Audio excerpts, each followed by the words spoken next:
La méiose qui se déroule dans les cellules germinales ou bien les cellules succielles pour la formation des spermatozoïdes et des ovules. Dans les cellules germinales, on forme des cellules haploïdes à partir des cellules diploïdes. Après fécondation, on aura la formation de l'œuf diploïde, l'origine de l'individu. Alors, dans les cellules germinales, on aura l'interface pour la duplication du chromosome. Puis on aura deux divisions successives, la division réductionnelle et la division équationnelle. La division réductionnelle divise la cellule en deux, N, puis la division équationnelle divise deux cellules en 4 cellules.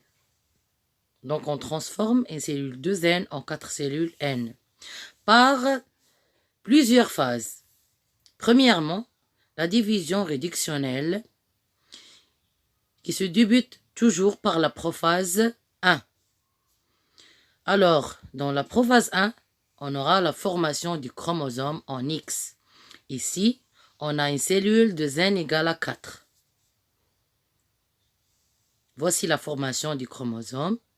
Ça veut dire la transformation de la chromatine en chromosome pendant la prophase 1.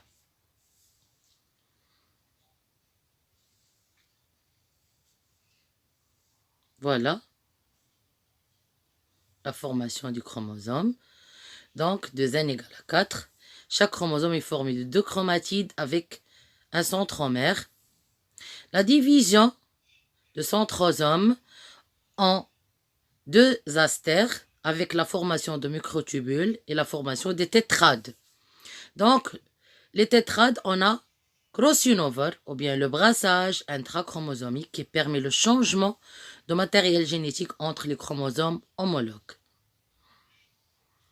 Donc, il y a un changement de la matière génétique ou bien l'information génétique entre les deux chromosomes homologues. Voici les couleurs qui montrent cette transformation lors de la prophase 1, de la méiose, de la division réductionnelle. Puis on aura la métaphase, la formation de la plaque équatoriale, le placement du chromosome homologue à l'équateur de la cellule.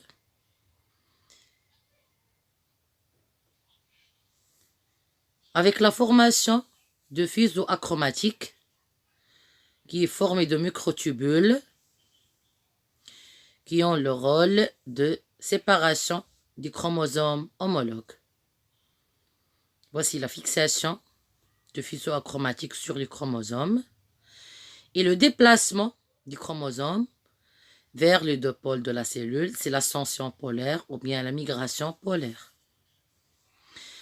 à l'aide de fuseaux achromatiques.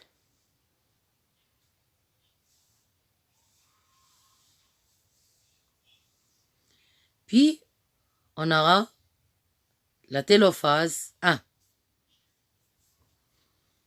par la formation de sillons de clivage qui divise la cellule en deux. C'est la cétodiérèse.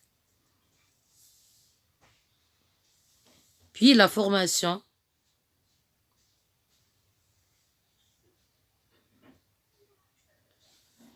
de deux cellules, comme vous voyez.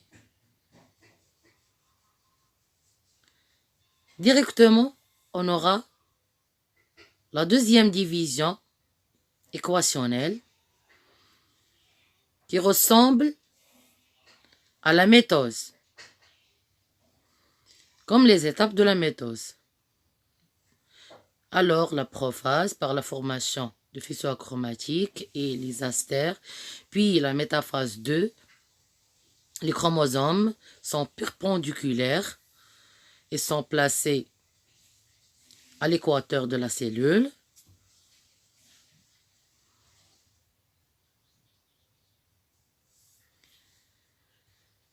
Puis l'anaphase 2, par la séparation du chromosome en deux chromatides, l'émigration du chromatide ou bien l'ascension du chromatide vers les pôles de la cellule. Voilà, grâce au faisceau achromatique, les microtubules. Le mouvement du faisceau achromatique permet la séparation de chromosomes en deux chromatides avec fissuration de centromère.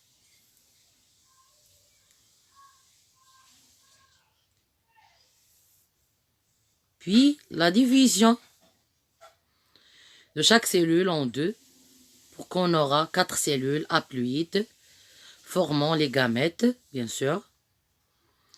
C'est la télophase 2. Voilà.